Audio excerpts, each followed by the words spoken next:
I am Nadine Felber, a Fellow of For Humanity.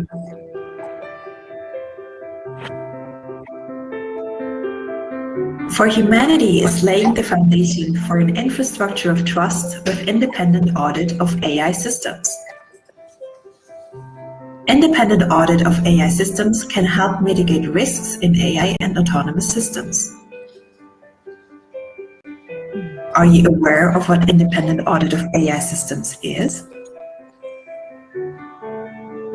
IAAIS is an operational audit framework to provide assurance and mitigate risks from AI and autonomous systems. The components of an audit framework are criteria and certification schemes. What are criteria? Criteria are a set of questions to evaluate if an AI or autonomous system is ethical, unbiased, privacy compliant, secure, and trustworthy. The criteria encompass 5 pillars, namely ethics, bias, privacy, cybersecurity, and trust, helping manage all risks to humans from these systems. Now let's get to the next part.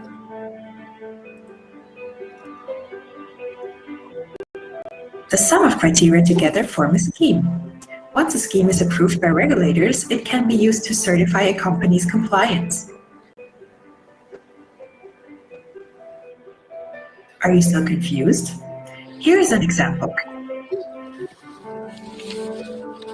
The UK Children's Code expects organizations to consider the best interests of a child while providing online services for children.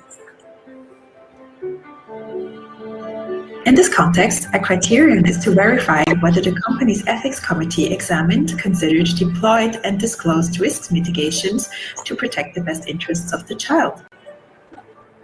We are examining whether the ethics officer considered critical aspects.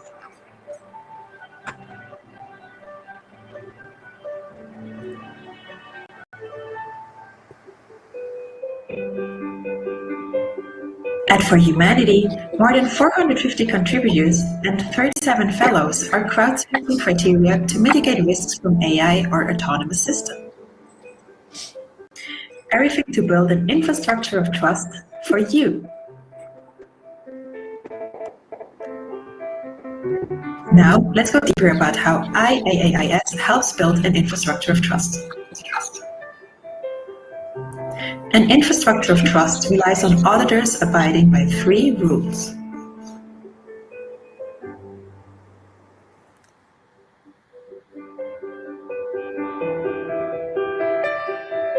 For Humanity certified auditors are trained, knowledgeable, objective, and they commit to abide by the Code of Ethics. Second, audits are based on For Humanity criteria and are applied independently and objectively. Finally, audit is done on behalf of people and not on behalf of the companies that pay their fees. You can trust them to work for you because For Humanity auditors abide by the Code of Ethics, which establishes professional responsibility and accountability. IAAIS enables the building of the infrastructure of trust through governance, accountability, and oversight. The key is that each of us has a role to play in protecting humanity with the infrastructure of trust. Join us by contributing to IAAIS to mitigate risks from AI and autonomous systems. Want to know more? Please visit us at forhumanity.center.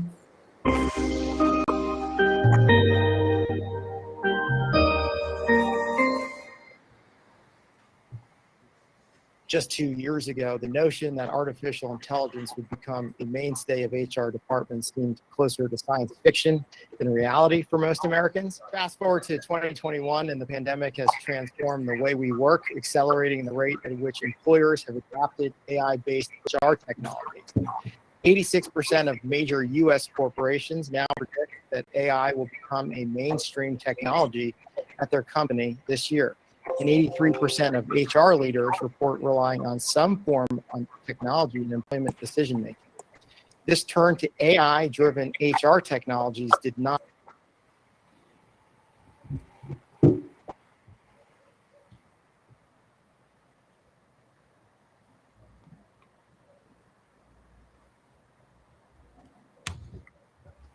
Hello, everyone.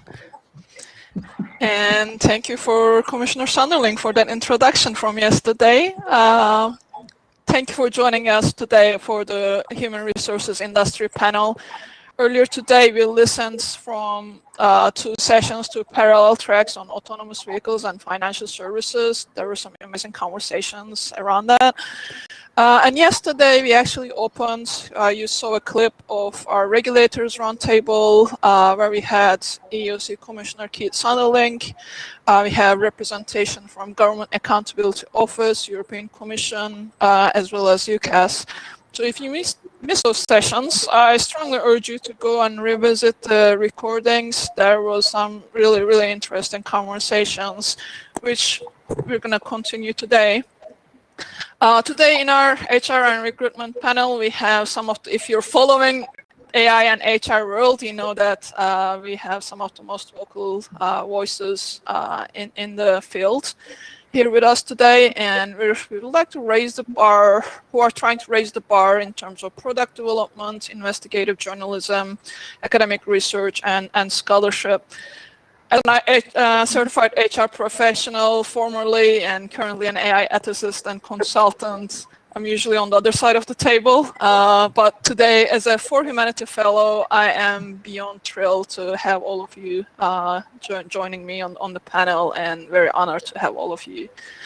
So let me introduce my esteemed guests today very quickly. I'll read the bios so as not to miss anything. Give me 1 second. Miles Everson is the CEO of MBO Partners since 2019. Previously, Miles served as Global Advisory Consulting CEO for PricewaterhouseCoopers, leading the company's Asia-Pacific Americas advisory and consulting business. He has worked with many of the world's largest, most prominent organizations, specializing in executive management. Currently, he's helping companies balance growth, reduce risk, maximize return, and excel in strategic business priorities. Dr. Frida Polly, she's an award-winning Harvard and MIT neuroscientist turned entrepreneur. She's the CEO of and co-founder of Pymetrics, a talent matching platform that uses behavioral science and AI to make workforce decisions more accurate, fair, and efficient. With global clients, including BCG and Heinz, Pymetrics has matched hundreds of thousands of people with their jobs while removing bias and improving job fit. Alex Engler is a fellow in governance studies at Brookings Institution, where he studies the societal implications of AI. Most recently, he was the faculty at University of Chicago. He is now teaching data science at Georgetown's McCourt School of Public Policy, where he's an adjunct professor and affiliated scholar. As a winner of Fulbright Schumann Innovation Award, Alex will be spending the next academic year researching European digital governance. And finally, last but not least, Hilton Shaman. She's an Emmy award-winning reporter and journalism professor at New York University. Using innovative tools, she focuses her reporting on unearthing systematic wrongdoing and its impact on vulnerable people. Her work has appeared in New York Times, Wall Street Journal, MIT Technology Review, PBS Frontline, HBO, Vice, National Geographic, and The Atlantic. She is currently reporting on the usage of AI in education and employment for MIT Technology Review and for her upcoming book with Hachette. So grateful for all of you. Just one, before I start the questions, couple of housekeeping notes for the audience. We have 3 poll questions that are running live and running that you can answer anytime during the session. We have 90 minutes ahead of us. We're going to split that into probably around 40 to 45 minutes. I would like to give a break to our audience as well as our panelists to get some rest, and then we'll continue with the second part of our session. And we also don't want to be just focusing on bias today. I think we've all of us had discussed that a lot. So what we want to do is how can we make the systems work for humanity and wider ecosystem? Should we be using them, and how can we improve accountability and governance? So focusing on that at Go conference philosophy for today. Before we start the session, just want to remind that we're recording it. I'm hoping that everyone is okay with that. Cool. So let's start. Without further ado, let me start. Frida, maybe I start with you on this first question that I'm going to ask, because from your previous public comments, I know that you want to include automated decision-making systems and not only focus on AI when we're having these conversations. So my question, the first question to Frida first, but then to the other panelists as well. What are the main risks of AI and automated decision-making systems to job applicants? For whom might these technologies not work? Yeah. So, yeah, I mean, I think we should talk about automated systems, not AI. And I think we should also, there's been a huge focus of late on AI because it's kind of, hot and sexy, but automated systems have been in use by companies for decades, really, starting in the 1990s. Led by the fact that, the internet made it very easy to apply. And so therefore, because it's easy to apply, companies started using automated keyword searches, automated resume parsers, automated all sorts of stuff, right? And I mean, so I think we need to just talk broadly about the risks that any automated system uses, and also acknowledge that basically every company, if they're using an ATS, which I think everyone does, is using some sort of automated system. And so I think the question is, like, how do you make these systems more accountable and work better for everybody? And I think that a key component of that really is because that will mitigate risks, Merve. I think that the best way that we can mitigate any risk is to really understand better the impact that these systems are having. And I think that focusing on reporting of different outcomes, obviously we have a strong interest in reporting on disparate impact, which is, the legal definition of bias in a lot of these systems, which will tell us a lot about how these systems are impacting communities of color, how they're impacting women, and also how they're impacting folks with disabilities. So I think that we have to focus on outcomes and really try to make these systems report on a lot of the outcomes that they're having on all different types of vulnerable populations.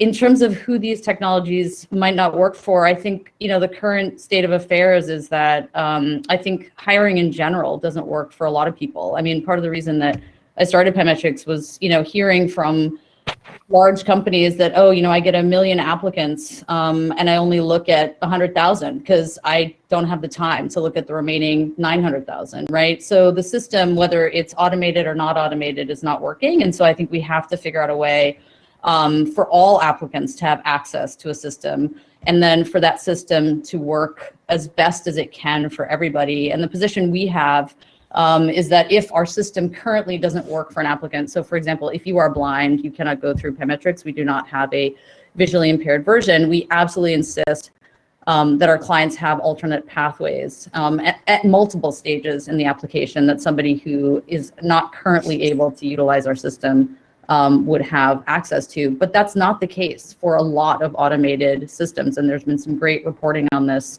including by civil rights groups. So I think there is no system, be it human or AI, that works for everybody right now. And I think our collective goal should be to improve, to move that needle, and to work collectively to make these systems as inclusive as they possibly can be. Thank you for that. And I'm going to switch to Hilke in terms of the risks. Thank you.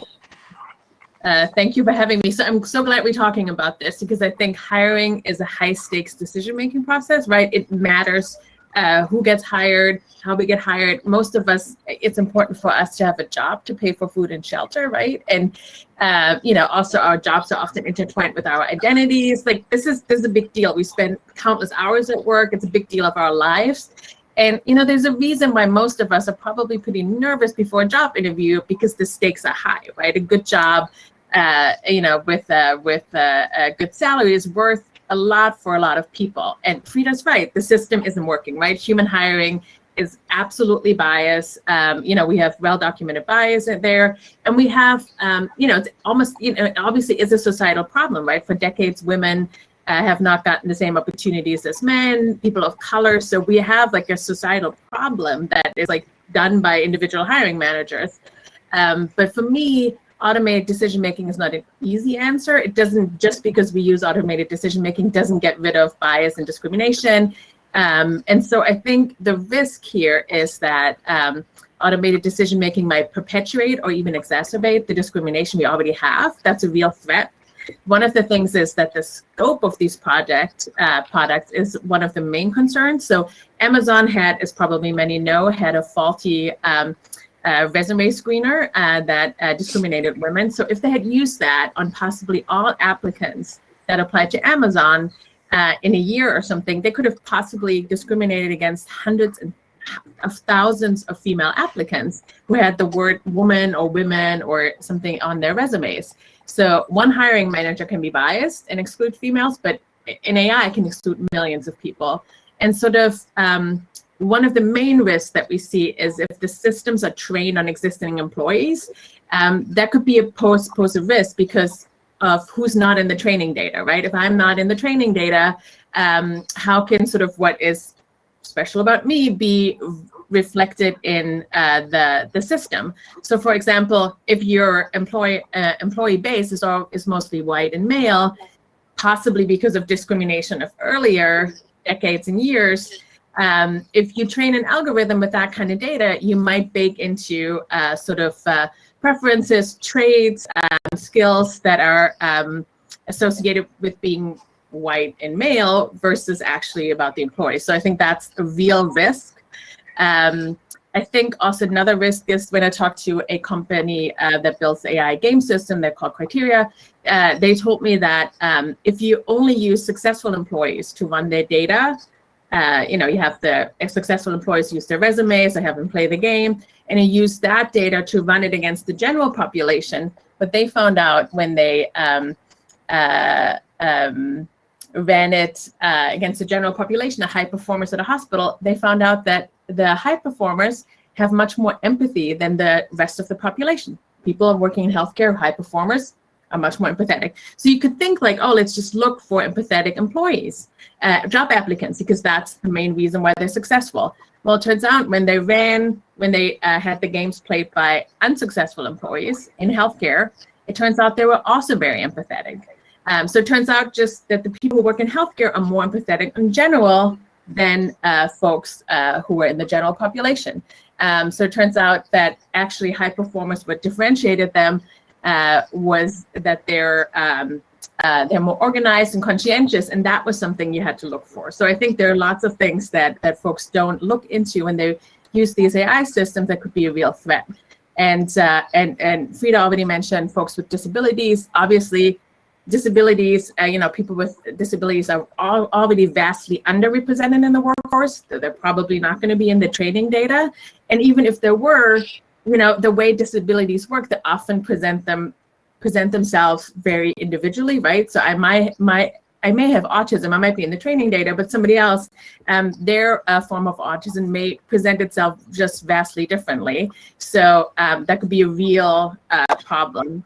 And I think in general, one of the things that I think about in these, when I think about automated decision system is like they often look for the general pattern, the median, like what most people have in common. And I sometimes wonder, there's so many ways of doing a job that are we excluding folks in general who maybe do things a little differently? And I think that might be a concern as well. Also, we never know who, the data from the people who never made it, right? So it's always the people who made it, the hired ones, the ones already in the company, but the ones that were eliminated, we don't have data at all on those ones. Can I respond to that? I mean, I think that what Hilke said is absolutely so many things I completely agree with. And I also think that they're just general commentary, unfortunately, on the way humans hire people. I mean, even human decision making essentially does exactly the same thing. They look for patterns in existing employees. So I think that what we need to do, so again, I think that yes, absolutely it's a problem. And I think that that's one of the things that we mitigate for by having our training set be extremely diverse and upsampling populations that are likely to be underrepresented and all sorts of stuff, which you can't do actually with a human process, right? So I think that there are ways in which the problem Hilke is describing is absolutely accurate, but applies to every hiring process, automated or not, human or not. And so I think you can actually use, and you can't tell a hiring manager upsample in your brain the number of diverse people in the training set that you've looked at. That's just not a thing, whereas you can do that with an automated system. And the other thing I would say, Hilke, was that I've heard this so many times, and as a cognitive scientist, I have to push back on this. There is nothing more scalable than human bias. Like, look at the world today. That's how we got here. Like, every audit of human decision making shows that humans routinely discriminate. And so, yes, it's like a school of fish. They all act independently, but collectively, human bias is literally the most scalable form of bias that exists. I mean, look at the world, right? So again, I think there are a lot of advantages if you build this technology carefully, if you audit it, if you pre-test it for bias, if you include diverse populations in your training sample, if you make sure that the outcomes for people that are different actually are the same as people that are not different. There's so much of that you can do with this, and it leaves a paper trail, right? So you are responsible for that paper trail. A human process doesn't leave paper trails. So this type of systemic discrimination that we've seen in society by humans for so long is not auditable and not fixable, right? And again, I think you just have to look at the outcomes. And that's why I said, I think I started out by saying the best thing we can do to make these systems accountable is have them produce public reporting on the outcomes. Like, that's it. You know, that's how to create accountability and make sure these systems work for all. And we don't have that with humans, you know? Can I respond to a couple of good points I want to jump in here? So the first, to Frida's points, some of that is pretty objectively true in evidence. You can look at great meta-analysis on bias in hiring that showed no improvement against African Americans in 25 years, and that is a useful starting point, and a modest improvement, as in a modest reduction of bias and discrimination against Hispanic or Latino Americans. And so that is unfortunately a good starting point. There's also a very large amount of literature about how hard it is to change implicit human behavior around the discrimination. We are really, really sticky. If you have implicit judgments, it's not like you can go to a training and it will move you. The net literature there says small interventions won't do it. So maybe big societal ones over time do, but sending people to an HR training is probably almost not going to cut it. At least there's no empirical background for that. That being said, we should be really careful when we talk about the idea of automated processes, because the range of what we're talking about automating is so wide that some of this stuff, is doable and can be less biased, and others exceeds the capacity of artificial intelligence or algorithms by like a healthy margin. And so just to give you a range of the outcomes, right? I think you can make a tool that evaluates people's spatial reasoning, and it will probably reflect their ability to do a spatial reasoning puzzle, right? So if you want someone to organize boxes in a warehouse, and that's really the task that they're doing, and their ability to, you can probably test that with a puzzle that evaluates spatial reasoning. I'm sold. It seems totally reasonable. On the other side of the spectrum, I won't go with facial analysis. I think we've talked about that a lot, where it's totally pseudoscientific. I'll give you another example. There was a series of a big challenge called the Fragile Families Challenge out of Princeton, and they tried to evaluate outcomes for children 5 years in the future. They gave a ton of different academics time and data to do this, and they couldn't do it. I just want to be sure. Alex, they were able to do it. I think that the R value was not what they had hoped for. Do you remember that? Like, there were 4 variables that actually predicted the outcome, and that was it. It predicted the majority of the outcome. And the upshot of that paper was that you can throw machine learning at it, you can put in all these other stuff, it can make it super complicated. It doesn't really change the outcome of the fact that it was just really 4 variables that were able to have some predictive power. That was my takeaway from the paper, but. I get that. I think the point of the prediction, which is really not about broadly can we see patterns in the relationship between our kids well off and how do they do in the future, which like we know from lots of other evidence. In this case, it's really about individual prediction. Can you make confident predictions about an individual person, which is the claim we're making with hiring, right? Or in a lot of similar human processes. And they couldn't do that. You're right that there was some predictive value, but I think not at any level that brings people to confidence around this type of decision. Okay, some disagreement there. Yeah, I mean, we'd have to go back and look. My recollection was that the prediction was not super high, which, by the way, most behavioral predictions are not super high. I think that's just, as a behavioral scientist, I'm here to tell you that even like the relationship between gender and height is like 0.3, you know what I mean? So like, or alcohol and aggression is like 0.26. So like, I think if we're expecting like, 0.7 or whatever, like we're just never going to get there. That doesn't, because human behavior is like the weather. It's very, very complicated. And the further out you go to try to predict outcomes, the harder it is. I do think there's signal there. It's just not like astronomically high, basically. Well, but this is where we get an interesting question, right? Can this be done? Is the signal sufficiently high to warrant assigning this task to an automated process?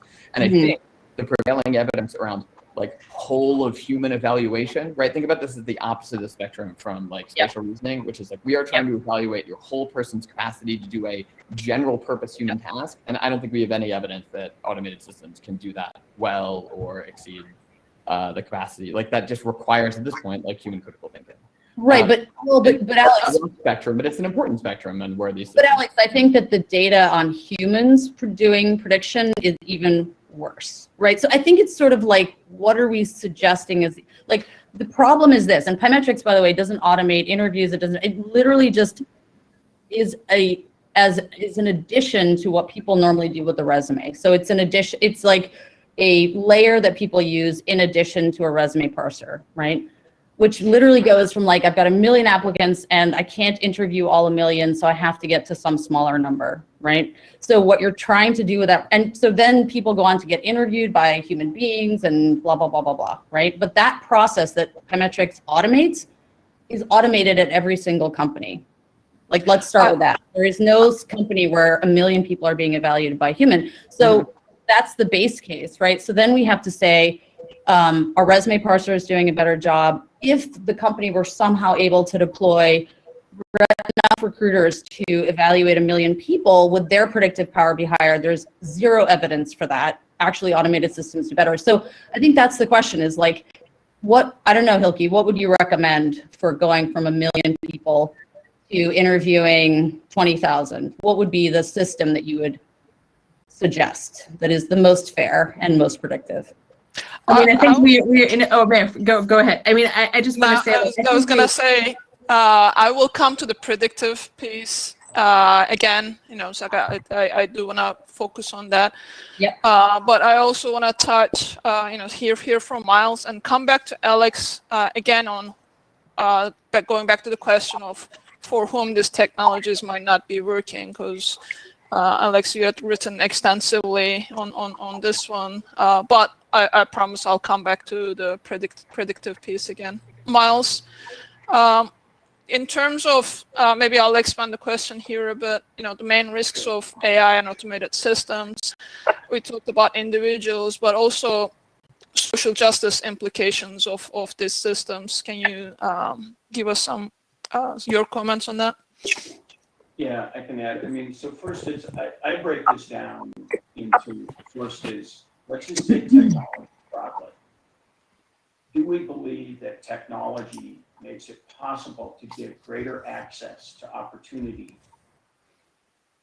than an environment with no technology? I would assert that it does, okay? Because it gives great opportunity for people to access the job market or the work market very broadly. And it's not just my opinion on that, because if you look at what happened during the pandemic, the opportunities that were created for lower income countries, particularly technology people, to do work for Western companies that pay a higher wage scale went up dramatically. We're seeing today a normalization of global wage scales because of access to demand that they otherwise would not have had. That has nothing to do with automation or AI. That's not what I'm saying. What I'm saying is technology creates an opportunity for access for more people. So then once you create that access, what we're kind of getting into now is, are there biases in how you narrow that population that has access? And I think, as Frida says, of course there is, because there's human bias, and you can scale bias much faster with automation. Just like when properly deployed, you can eliminate bias at scale, or at least reduce the bias at scale. So I'm gonna add another point on this though. So I did a fair bit. It wasn't a public research, but just in my own company, at how well we could get systems, automated systems, to identify candidates for a role. And my conclusion at the end of that.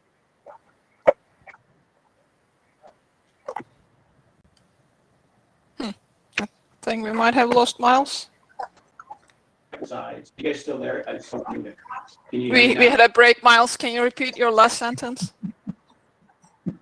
Yeah, what I was saying is what we found was the issue. Is it still not working? Okay. The bigger challenge was not in evaluating the candidate. The bigger challenge was that companies write very requirements. So you're trying to, quote, match people to a poorly written set of requirements that they actually want and what's important. And that's not just the functional or technical requirements, it's the behavior requirements. Job descriptions don't even have them. So Yeah. This is more than a parsing of a resume and matching a person. So I think today, my own view is automation is much more useful in creating an ability to augment the productivity of to get to the ultimate outcome, as opposed to making decisions on behalf of in a final hiring decision. I just would not rely on a system today for final hiring decisions unless it was a very rudimentary role. I hear you, Miles, and thank you for that comment. It's definitely, next time I'm going to ask you to speak a bit closer to the mic as well. I think we're still having some volume issues. But Alex, I promise to come back to you on who's the system's not working, and again expanding it to the social justice piece before I actually start moving into the the governance side of things as well. Yeah, I'll try to add something that we haven't talked about. So I think we talked about bias against women and racial minorities and people who present differently, whether that's people with disabilities or even honestly, I think people in some cases with atypical speech or behavior, right? Depending on the system, it can shoot. But to broaden from that a little bit, I think, and sort of maybe going back a little bit to what Frida and I were talking about, I do think there can also be some disadvantages in terms of hurting and expectations, which is to say, in the example that Frida gave, which is an interesting one, how do you move from 1 million people to 20,000? You do sort of definitionally create a scenario where you're reducing the diversity of your different people, if that's an automated selection process. And that's not necessarily good or bad, but Frida already disagrees. Okay. I don't agree at all. And that's not what we see at all, Alex. But I mean, I'm happy to tell you more. But yeah, that's not what we see. I mean, I can tell you why. Because if you're not how is that not true? Yeah. Mm-hmm. Yeah, totally. Because I'll tell you why. So what do you think people do if they're not using an automated system and they get 1 million people and they can only interview 20,000? What do you think they do? Yeah, I mean, I see. I do. I'm asking. I tell you what they do. They're like, oh, you went to Harvard? Oh, we'll interview you. You went to community college? Not going to bother. Oh, you know somebody I know? Cool. We'll interview you. Oh, you don't know anyone I know? That's exactly what they do. That's what we're dealing with, guys. Let's get real, So I think when you have an automated system that ensures that people of different backgrounds, whether it's racial background, gender, disabilities, have equivalent success rates in getting through to the next stage, I guarantee you every single company we've worked with has seen improvements. It's just we got to deal with what the reality is, which is human beings use heuristics in those situations, and those heuristics are not good, and they privilege people from high socioeconomic status, from Caucasian populations, and from sort of neurotypical populations. But so the two things here. One, I think you're narrowly defining in a way that I don't necessarily disagree within that framing, but we have 1 million applicants and we need 20,000 describes an important number, but a small number of companies for a small number of roles, right? That's not the typical case. And the idea that human processes are bad unless you must go to an automated system is simply not true. You can also do things to make the human processes better, which is an alternative that in some cases is, I think, absolutely necessary. And I'll give you one example. Sure. The federal hiring process is quite bad. It has been bad for a long time. It's bad, especially because people are hiring for roles which they do not understand very well. That's not their fault. They are tasked with hiring for an enormous diversity of roles. Right, and thus they cannot possibly be experts in all of them. The federal government is not saying we can't do this and thus we must go to an automated system. They're implementing a new process called the Subject Matter Expertise Quality Assessment, SMEQA. That is really important, and I think it is much, much, much more likely to bring in correct skills for highly skilled roles. And so that is for high and middle skilled roles at least, right? And so you have experts who understand the role, helping hire for that role. Sure. Sounds like magic, but is, as Frida was saying, not always the case. And so the circumstances by which we make claims around when automated systems are valuable, we shouldn't overly tailor to really. Yeah, and look, I just want to be super clear. And there was a report that came out from Joe Fuller and a bunch of people from HBS. I don't know if you've seen it. It was covered in The Verge recently. Basically, I'll quote from you. They say 99% of Fortune 500 companies are using automated systems in that initial screening, right? So basically not 100, 99%. That is the place where we sit. We don't do anything beyond that. So we're not adding to the automation. We're just saying we're an alternative from some of the more traditional automated systems. And a lot of the critiques that they have of the traditional automated systems talk about how atypical candidates, whether it's communities of color, people with disabilities, women, or whatever the case may be, are being excluded. And I will swear on my 3 daughters' heads that on a head-to-head challenge, we would do exponentially better than these older systems in terms of improving the representation of people in the workforce, because I've just seen it over and over. So we're not adding to the automation that's already existing. We're trying to provide a better alternative to something that's been automated since the late 1990s, which is what Joe Fuller's paper and others sort of explain. Okay, I don't actually disagree with anything you said. So let me phrase it in a different way, which is the challenge here, as I see it. Yeah. Let's say Pymetrics is the best company that's ever done this, and they're amazing, and they're, for the sake of argument. I'm not saying you're saying that. Somewhat better. I'm not saying we're like the best thing that's ever happened since sliced bread, but an improvement. That's all I'm trying to say. Not trying to poke fun. I'm saying let's imagine that there are companies that are truly fantastic at this and fundamentally improving the process. And there are, I think, also simultaneously companies that are very obviously not doing it. They are making promises around the use of automation. And so I don't actually disagree that narrowly and carefully designed automated tests can improve for specific tasks in hiring, though it is hard to identify those. I think my net concern is that it's not obvious that those actors are winning out broadly, and that to know whether or not automated decision-making is really getting better on the whole across the entirety of the economy is difficult to the point of impossibility for someone who does not have that data, a public independent expert, right? It isn't working. And even for one person to company, you couldn't see all the companies and all the various, systems that they're implementing, right? And so to say we are sure that the world is getting better, I think is not demonstrated in evidence. And what you would need to do that is, as I've argued for, meaningful governmental oversight to raise the floor and ensure that there is a standard. And so that's maybe where we can find some. No, absolutely. And I think that's why I started when Merve asked me, what are the, I think the best thing we can do is public reporting. We have a voluntary structure right now, which means that you're supposed to comply, but who knows if you do. And without any kind of meaningful oversight to require reporting, I think you're right, Alex, and Hilke and Murray, like there's no way that you can know whether somebody is having an improved outcome or a worse outcome, right? And then there's a lot of skepticism, and then there's like, so we welcome reporting. We would, and we're actually going to publish some of this stuff. It's been slow going, but publish some of this stuff just in anticipation of the hope that there will be more reporting on some of these really important outcomes, So. I want to go back to Hilke on just following on that, Frida. You mentioned public reporting as crucial to this. Hilke, you've been in touch with, through your investigative journalism, a number of companies. What do you suggest that vendors should do or the employers should require to raise that bar, both in terms of accountability and ethical bar in the products?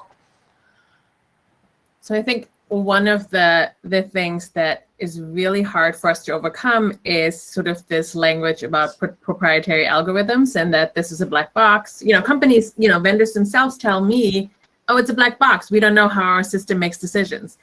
That is a huge problem in this world because if, as I said, like hiring is high stakes. If you don't know why the system rejects people or puts them into the next round, that should all give us pause why that is happening. So I think that's one huge problem. So I think transparency is really, really important here. So I would suggest make those technical reviews, technical reports, whatever those companies, the vendors call them, where they show potential employers who want to use their products how they tested and what the how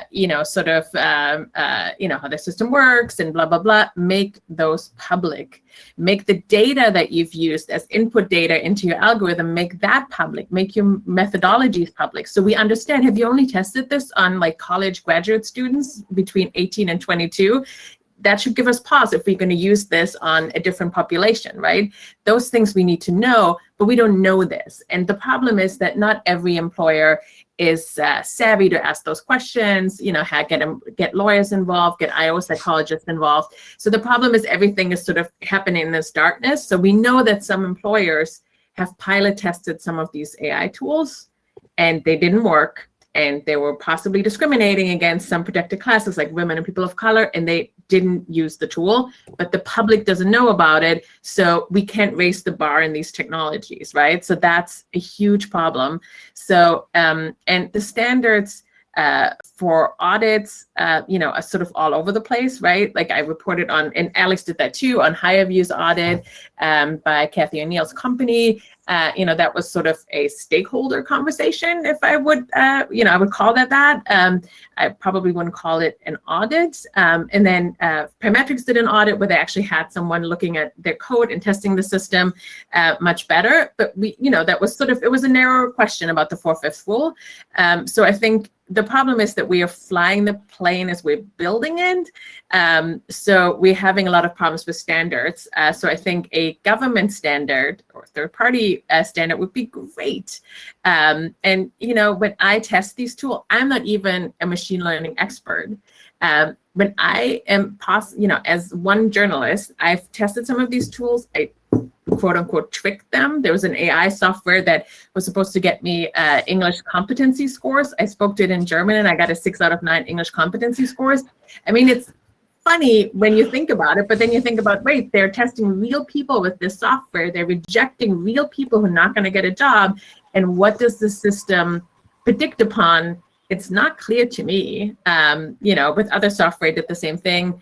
And I got, it generated an English transcript that was gibberish, and I got a personality analysis out of this. Like, that's a little scary. Clearly, these systems don't work necessarily as advertised, and we don't know how they work. So I think we need to have that transparency in there, and we need companies to be very skeptical of the tools and do pilot studies. So I think that's the question. And the other question is, I think eliminating discrimination and bias is a wonderful goal, should totally be done.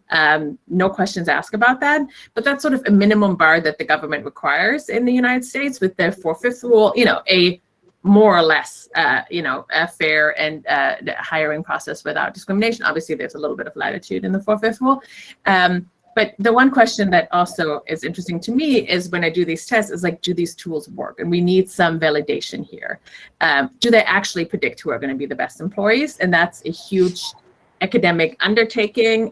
There's researchers, long-term studies. Also, we need to look like, do they actually test for job relevant things? I think that's a huge problem in some of these tools.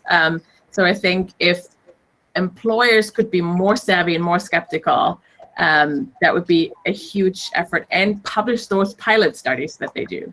Just a quick addendum on how tricky this can be. And to Hilke's great point, if you described to me the idea that an AI system was going to listen to someone talk and then do like language competency, I would be skeptical, but it's like within the realm of reason that could work. I mean, it's pushing some of it, but you're kind of like, yeah, maybe NLP's, which has seen a lot of advances, natural language processing, seen a lot of advances recently.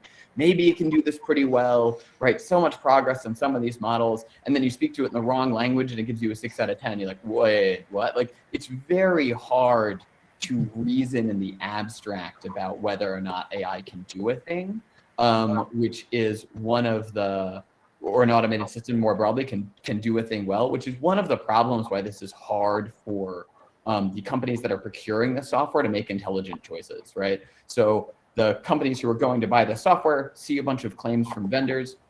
Frankly, those vendors' claims often seem very similar, even if they're for the very different mechanisms and for very different processes, right? And I think me as an AI expert, I'm having trouble figuring out what's doable and what's not. It's tough for the market to figure this out on its own. That's another reason why you would want, that's not, more AI nuance in the field generally would be good, but it's also, this is a role for government, both from interventions around fraud, which is what a lot of people are hoping the FTC will do, and also around bias, which is a lot of people are hoping the EEOC would do. And I think those of you who saw Keith Sunderling talk yesterday and saw our intro today are encouraged by that level of attention. But it's a challenge for the market, right? It's not an easy problem. But can I I'd like to, comment on something Hilke said. Hilke, I don't know where you're getting the data that fairness is table stakes, because 50% of employers use cognitive testing. Cognitive testing has massive racial impact. So 3 Blacks and 5 Latinx folks pass for every 10 Caucasians. So certainly well below the 4/5 rule. And 50% of employers are using these tools. So where do you get the idea that like everybody's complying with lack of disparate impact? I mean, I don't know all their hiring mechanisms, but we know that if you don't pass the 4/5 rule in the United States, you have to have a claim of business necessities. Yeah. So I can't comment. I don't know if some of these companies have a business necessity claim and say like, well, these cognitive tests are. They actually do. So then, therefore, in the United States, that would be legal to do so. I'm not a lawyer, so I'm not. 100%. 100%, but they're not passing disparate impacts, right? And these, like the Wonderlic, let's pick on Wonderlic for a second. They were created in 1930. They have tests of IQ that include questions like, what is a cul-de-sac, to test your intelligence. Now you could see how maybe that's problematic if you've never lived in a cul-de-sac. 50% of employers, so 1 out of every 2 employers use cognitive testing that has massive, and I mean massive, racial impact, okay? So disparate impact, lack of disparate impact is not table stakes. And by the way, these tests don't predict performance nearly as well as these companies claim. We can get into that, it's a separate issue. But so I think all I'm trying to say is lack of disparate impact is certainly not table stakes in employment. In fact, all cognitive tests fail disparate impact testing. It's very similar to SAT and standardized testing issues with colleges. So I actually think that what newer products like Pymetrics are trying to do is measure similar constructs to these tools, but in ways that are nonverbal, right? So all of the tools Pymetrics uses are used in research across the globe 24/7, right? So if we are concerned about the construct validity of anything that's related to what we do, we should then be questioning cognitive science departments around the world, right? So we've taken these newer tools that are an offshoot of cognitive science, and we know that they work better at measuring constructs in a less biased way because they're nonverbal. So anything that's not verbal is going to basically reduce socioeconomic impact, it's going to reduce racial impact, and so on and so forth, right? So my point is simply, I I think that this claim that I've heard repeated that, oh, lack of disparate impact is table stakes is completely false. Now, we can say that things that have disparate impact then rely heavily on this validation defense, and then we can start talking about validity and how that actually entrenches problematic tools, and I'm happy to have that discussion. But I just don't think we should be saying, oh, fairness, who cares? Like, that's, everybody does that. You know what I mean? It's not. It's just totally very hard to find tools that lack disparate impact, and it's not just cognitive testing. Oh, I didn't say that. I mean, that is fairness and the fourth fifth is required if you do any assessment. I'm not saying that actually all the vendors and employers do that. I have no knowledge of that. Yeah. The knowledge I have is that required is, but I think to move away from, like, I think we've all acknowledged, like, human hiring is super biased. So I think what AI can actually help us with is, if we do it right, and if we think through the consequences and how we build these new systems, it can actually help us build a more fair and just world, but we have to do it right. And I think that's the question, right? Like, I see a lot of vendors in the space, and I've tested a lot of the technologies where I feel like I don't think a lot of thought has gone into how these tools are built. So I think that's sort of, and we still have human hiring at the end of the rejection funnel, right? Like, you reject with these automated tools, and then you still have a human at the end in the loop, right? Who might have whose biases or not.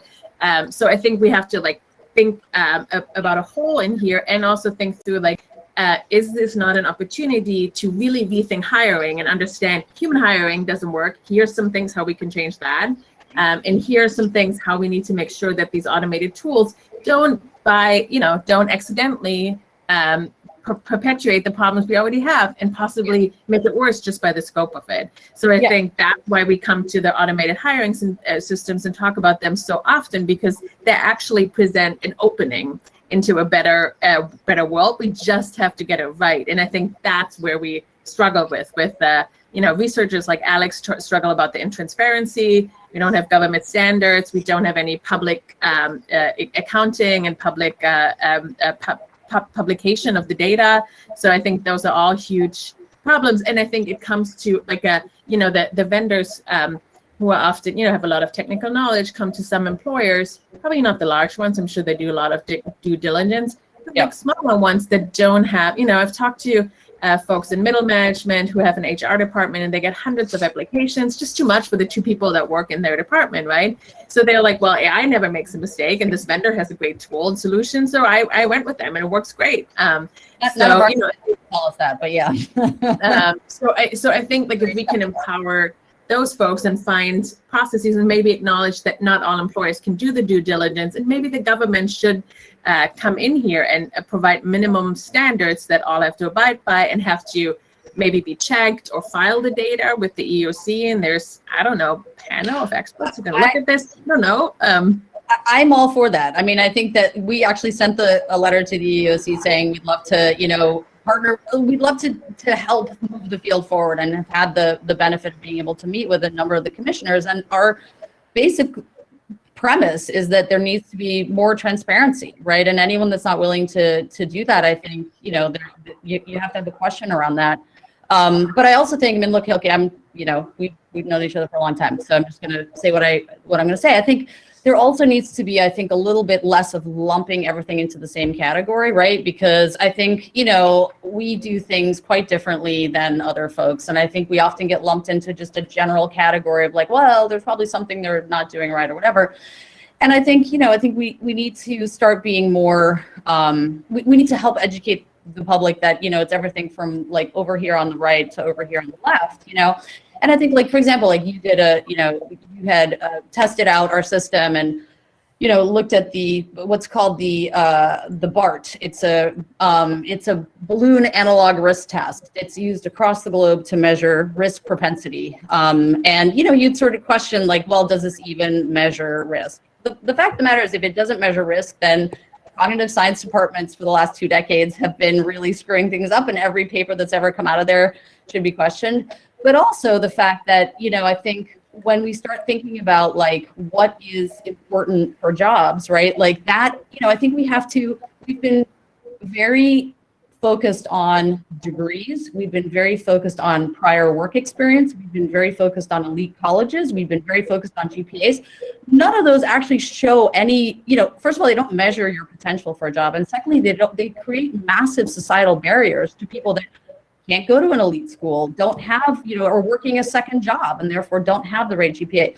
So my point is simply that I think in measuring new constructs in a scientifically validated way and then linking them, we do careful job analysis with every client that we work with to ensure that, for example, for this test, actually being risk averse is important. Like you can imagine that for certain auditing functions or risk managing functions in clients, actually having a low risk propensity is important.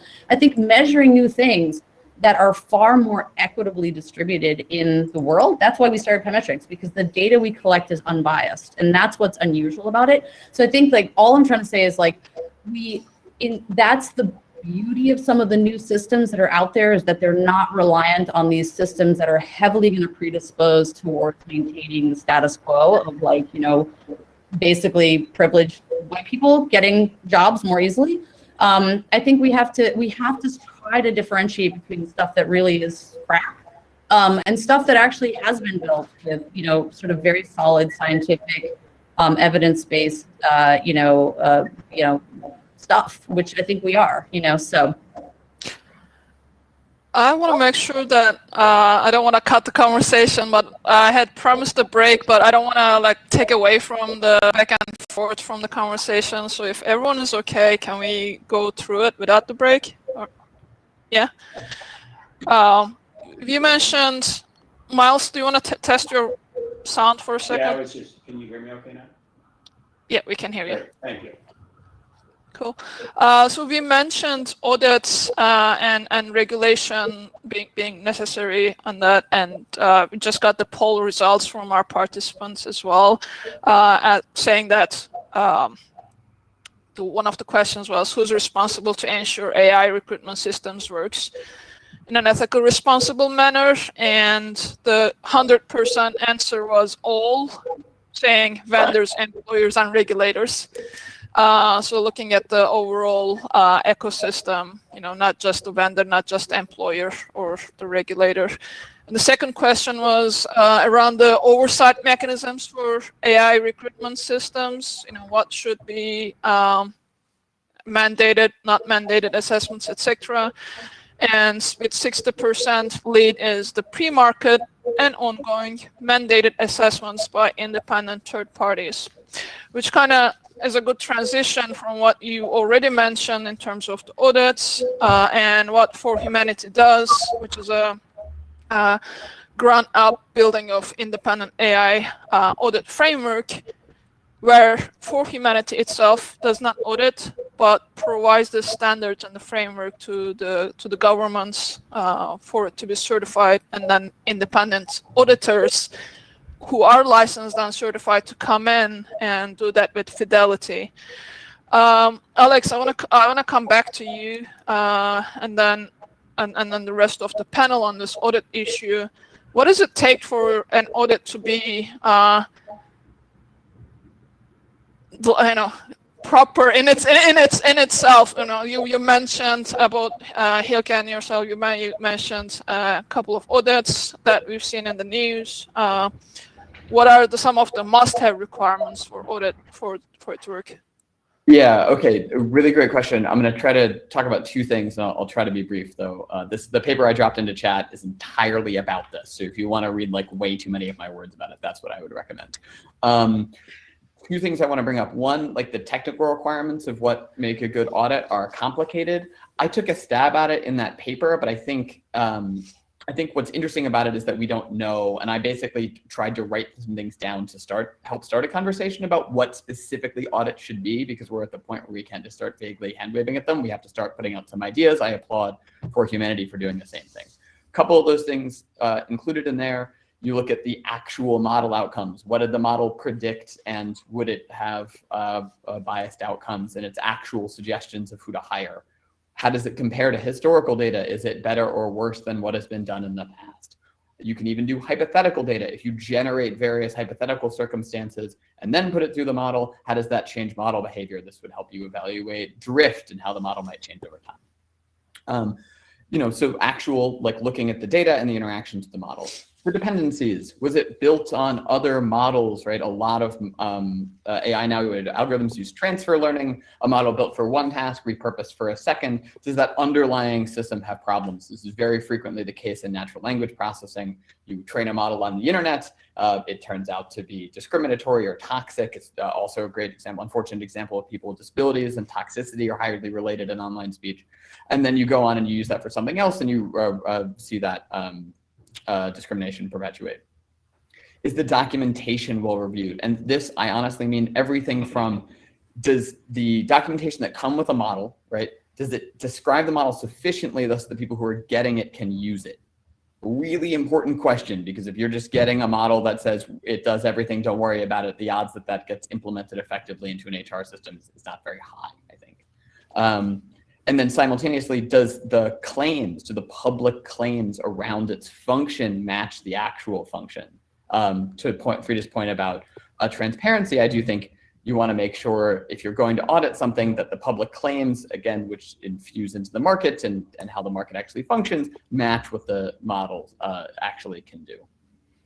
And then there's also process considerations. And here's where I want to stop a little bit. And this is like, do you have access to the model data and code sufficiently to run the whole audit? This is one of the really primary criticisms of the ORCA audit of HireVue, which is they did not, which functionally undermines your ability to say, I think, almost anything of value. I mean, it really makes it nearly impossible to say something meaningful about the function of that system. And then as another, I'll also add that I think the audit should be adversarial. And there is a difference between transparency from companies, which is valuable, and I encourage companies to produce more public information about the function and results of their models. But if you really want an audit, it should be adversarial. It should assume that the company is not acting above board, that it may have manipulated the data, and it may be, or that it may be showing you a not representative set of models. And that's hard, and I don't think there are easy solutions there. But if the idea is to bring transparency and equity and improve the structure of the entire fields, there are going to be some bad actors. That is the inevitable outcome. And so the idea of auditing has to approach this problem as though there are bad actors, and that some of them are going to be less than straightforward with auditors. Yeah. Miles? One tiny last point. So sorry. And this is a bit of a criticism of For Humanity, though I still applaud their work, but it's worth thinking about, which is, can you really clearly do this in a checklisty form, right? Like, can you checklist your way to an audit that's meaningful? Or do you really have to take a different model that I would say is more like red teaming in cybersecurity?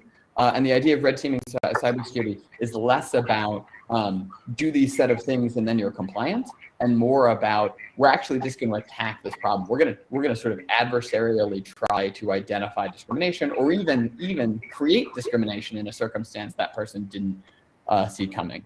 And I think there's some evidence from cybersecurity that in complicated mixed human algorithmic processes, checklists have not worked very well, including the federal government's cybersecurity certification, for instance, which is checklist-based and not necessarily so great. Now, that's a complicated problem, and I admit there are caveats there, and checklists have lots of value. But I do think this idea that we can just like write down a series of steps to go through, and then you have done an audit, is not as true as we'd like it to be, and is complicated. No, I hear you, and I'm against checklist in general, or just depending on one checklist in general. I think what the idea behind the audit framework, independent audit framework, is to have questions with binary answers that would allow an auditor to see the actual documentation, as well as the ethical decisions and some of the management decisions that were made, or development decisions that were made within the company. So not necessarily like a checklist, have you done this or that, more like, let me see what have you done and show me the process and the results, etc. But I want to go back to Miles. Miles, you spent more than 15 years in advisory and consulting business. What are your thoughts about what an audit should look like?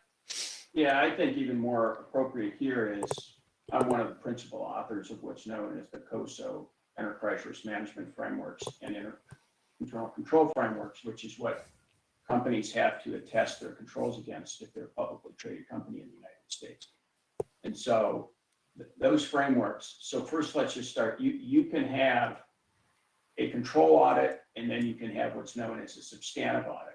And a controls audit says, I look at what you're doing and whether or not you have adequate controls structure in place. A substantive audit, though, is reperformance.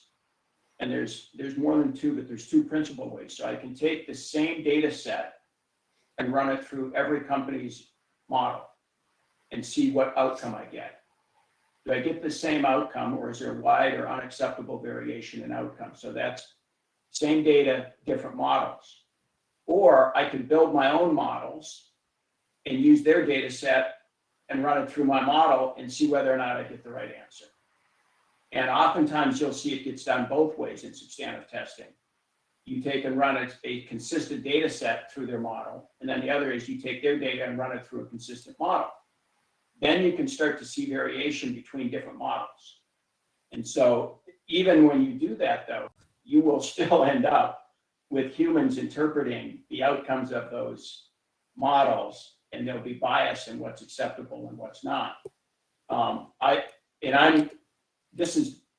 went very granular very quickly. Of course, there's disclosure, transparency. What was the objective of the model? What's the purpose of the models? All those types of things are really important precursors to the actual testing that you get done.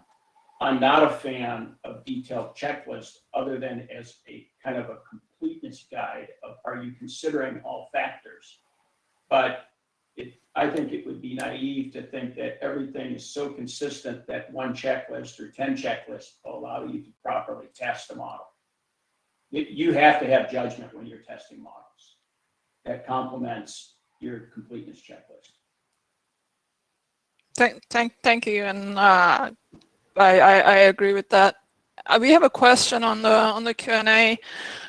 Please address the level of public education aspect regarding black box AI. People don't necessarily need or want to know how the engine works to buy a car. They rely on companies, regulators to infer trust that the engine will work well, and maybe use that also as a transition to the regulatory work. Looking at Commissioner Sunderland's comments over the last week or so, yesterday and last week, he was really employers to keep the vendors in check, and saying that they will use guidance and awareness raising to raise the ethical bar or raise the quality of this products. But we also have currently draft EU AI Act law, and we have the New York City bias audit legislation that is still in the draft form. Where do you see the regulations in this field and the role of the regulators?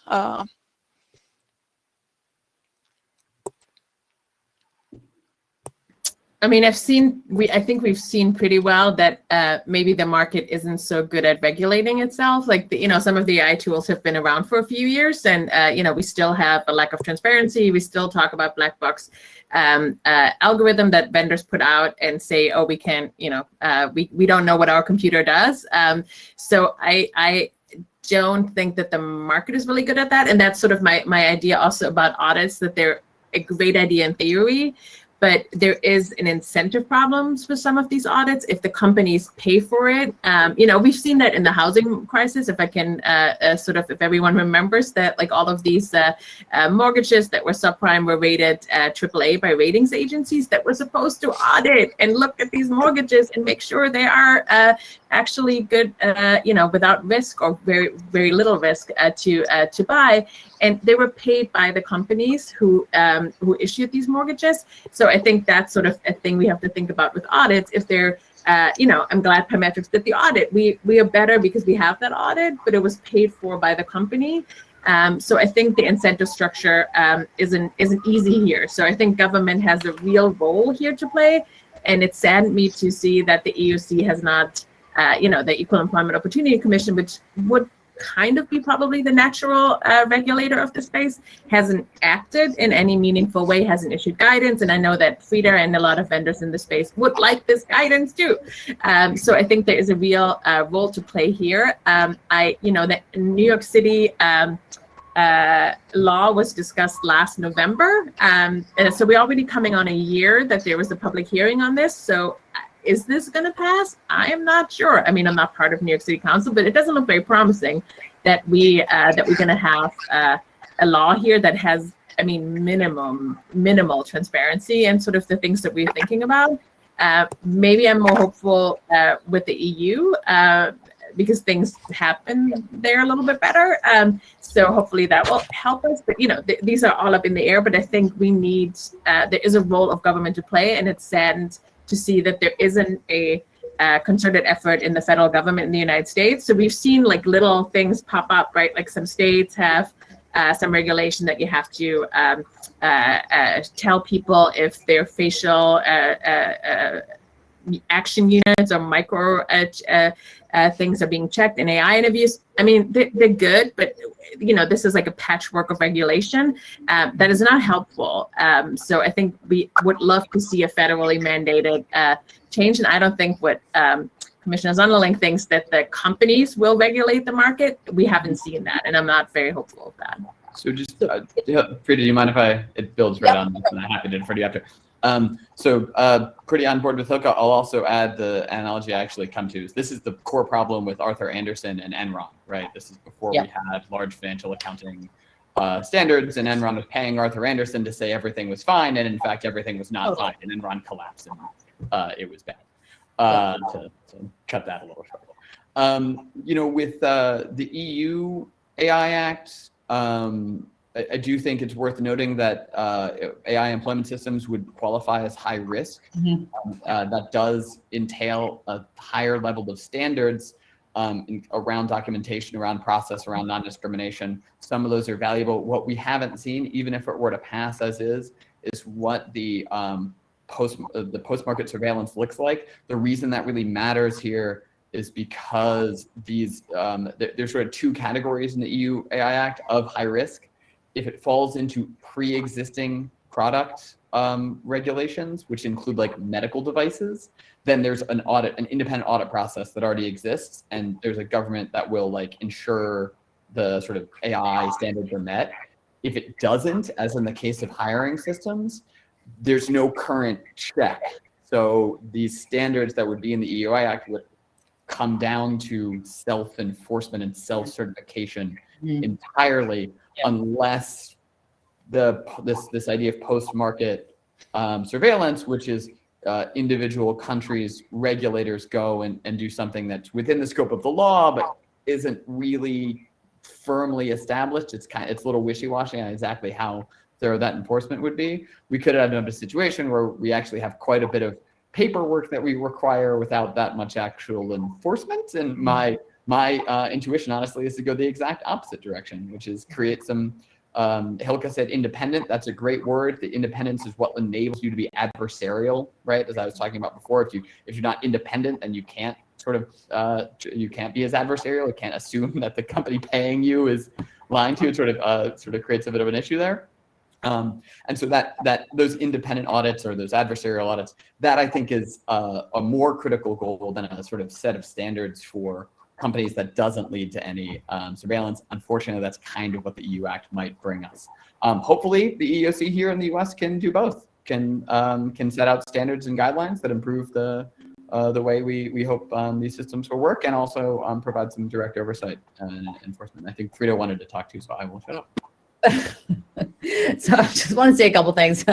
I mean, I think, our audit was done by a nonprofit, an academic institution, not similar to Moody's, not similar to, whatever. And I don't think that a bunch of academics, are going to stake their whole reputation and do a crappy job just for that. And by the way, we would have been happy to not pay them. So if they had done, we did it because we talked a lot about it with Christo. I just want to give him a lot of credit. And he actually consulted with a lot of people as to what precedent it would set to get paid versus not get paid. As a former academic, I can attest to the fact that you don't get paid a lot So we didn't want that. There was that consideration. And on the topic of adversariality, it was actually interesting because they did do an adversarial attack as much as they could. They actually fed the system essentially like very homogenous data, like of only essentially Caucasian males, and tried to see if they could break it. We knew they were going to do this. We didn't actually have any knowledge of, like, we suspected that they were not going to be able to, but they confirmed that.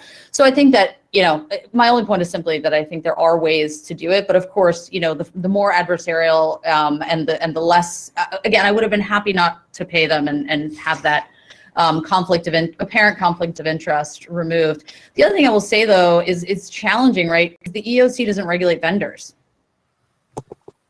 We're talking about vendors here, and the EEOC doesn't regulate vendors. They regulate the employers, and that's the challenge, right? And I mean, Alex, you and I have had discussions, and I don't know if Hilke, you and I have had these discussions. I would love a world where, you know, these products were regulated by an FDA. I mean, I would love for, you know, because that way I think the best scientific products would win out. You'd have a development cycle. You'd be able to show, like, I have, like, you know, you'd have a safety test. You'd have a this test. You've had that test. That's not the way, unfortunately, but that would mean direct regulation of the tools themselves rather than the companies. And historically, that, you know, since 1968 or whatever, like, that's not the way things have played out. So we're kind of like hacking together a system that would be, you know, if we had designed it today, like, would be very different. But right now, the EEOC doesn't really have any. They're not regulating vendors, which, you know, again, I don't necessarily think that's the right call. But that's the case. The challenge with that is I can build an AI system and an automated system, and I don't need a vendor to do it. I can hire my developers and engineers and Definitely. do it myself. So, like, that's why you got to regulate the entity. And I mean, the entity can't discharge their responsibility. No, social morality to a vendor. Of course.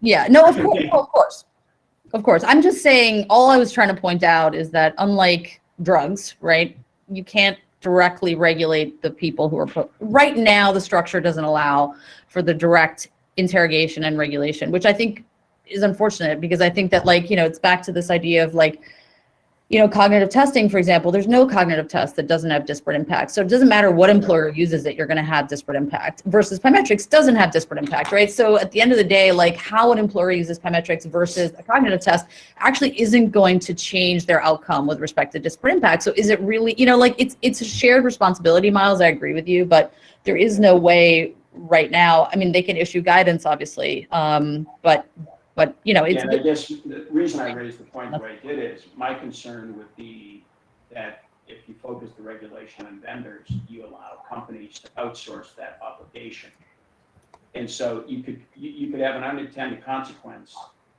that makes it worse, because there's a lot of judgments that happen inside a company. Well, that have nothing to do with the technology. I would stand to disagree on that. I think it could be both, and it, you know, looking at the EU regulation, self-conformity assessments, it leaves it with the vendor, doesn't bring any additional obligation. There is no regulated third-party audit. EEOC is asking, you know, the employers to ask the questions to the vendors. So what is in absence of regulation, in absence of mandated third-party audits, what is the motivation for a vendor to actually improve their products and, you know, it's like have. The motivation is that if they make it easier for the company to comply with what they have to comply with, more vendors will use them, more companies will use them. Yeah, I mean, absolutely. I mean, like, you can be motivated by the desire to do the right thing. I mean, at the end of the day, like, we're a social, you know, impact venture. We have social impact funding. We have to report on the positive social impact that we're having every year. So I think there are incentives. And again, I mean, I think, you know, we have tried to build this product with actually, I mean, you can actually increase compliance with federal regulations using AI, because you can pre-test algorithms to make sure that they're not biased. You can and therefore not deploy any algorithms that are biased. You then have to obviously monitor and make sure that they're not. You can also automate the search for the least biased alternative. And I do think that if, you know, you're approaching it that way and saying, hey, I'm actually going to mitigate your risk, employer X, of running afoul of, you know, federal regulation, it is a selling point. I think that it doesn't motivate enough people, I would agree with that, but I definitely think that it is a motivating factor. But I agree. I think, more, I don't know. I don't think that's going to happen in the United States, that we're going to start regulating vendors directly, because it would have to change a lot, but who knows? And I also would argue, it'd be great if vendors were regulated, but the question is, like, I can build a tool that doesn't discriminate, but when I get input data from a company that's highly biased, and if I run it through the tool, I might just exacerbate the bias that is in the training data, right? So I think that the thoughtful regulation would be, you have to look at the training data that is being used, plus the models that the vendors bring, right? And sometimes the models are also not, they're used with training data from the vendors, and that should obviously be regulated. So I think, fairness and discrimination, I think that would be really good if the EUC could actually execute their mandate. So that would be great. But I think there also needs to be another issue, and I think that is the validation, because when I come to this place, I'm not an expert in HR. I've never worked in HR. I'm not an expert in machine learning. I'm sort of more an interested person in the public. So when I talked to the EUC about AI and hiring and automated systems, I was shocked. I keep asking, like, well, do these systems work? Do they find the best employees? The most that are going to be most successful in the job? And the EUC was like, the general counsel from the EUC who I spoke to was like, oh, we don't care about that. The law doesn't mandate that. We only care that there's fairness and discrimination is limited to the 4/5 rule and like some other things, right? Like that's their mandate. If you want to hire for a software developer job, you ask people, are you Yankees or Mets fan, and you only hire the Mets fans, perfectly legal. And I was like, well, it has nothing to do with the job. He's like, well, unless you only hire white men, you have all the protected groups equally represented, you can do whatever you want. And I think that's one thing that the public doesn't understand, that these tools are not validated, that we don't know that they work. And I think that's the work for picking the best employees, and that's what also needs to be addressed. If I may, only because I'm one of these tools. So I would say a couple things, right? So you're absolutely right. There is no legal requirement. You could hire people on hair color, and that would be, but because this is Title VII, Hilke, the goal was to reduce discrimination. You know what I'm saying? Like, think of why this Title VII was put into place, right? That was the goal of the law, and it's lawyers who are mandating this, not scientists. So they asked us, we went as a whole group, what do you think about validation? We're like, we're all for validation. There's 3 types of validation. There's construct validation, there's content validation, there's criterion validation. By the way, every step of the way, we show construct validation, we show content validation, and a model build in and of itself, Hilke, when you do out of sample testing, is considered criterion validation. So you can actually meet all 3 requirements of validation very, very well, right? What you're talking about, and I think what people get very hung up on is, oh, well, did these people perform better, right? The problem, okay, and again, we have evidence that they do, but I'm gonna tell you what the main problem is, okay? What you're really asking is, can your tool predict human bias? Because the label data that you're trying to predict in 80+% of the cases is supervisor ratings. Do you know what supervisor ratings look like? Do you know who gets better supervisor ratings? Men, white people, rich people. So what you're saying is, does your tool predict human bias, which we're trying to remove? So Pymetrics is a thing. We don't do PV studies, predictability studies on supervisor ratings for the reasons I just described, right? But this, and by the way, and there's this great paper by Oxford, if you haven't read it, who makes the exact same case, that this whole focus on validation, unfortunately, just then ends up saying, can you predict subjective human bias, which is highly problematic if you're trying to make this more fair. And also the strategy that IQ tests that ask about cul-de-sacs have been using for the last 90 years to stick around and continue to remove diversity in the workforce. So there's a lot of problems with validation that are glossed over entirely by this debate of like, oh, there's no validation. I mean, many systems have a lot of validation, but this intense focus on, can you predict very biased human ratings of other human beings? I think we need to discuss this. I mean, it's clear in the IO and ML literature that label bias is a big problem, and we don't talk about label bias.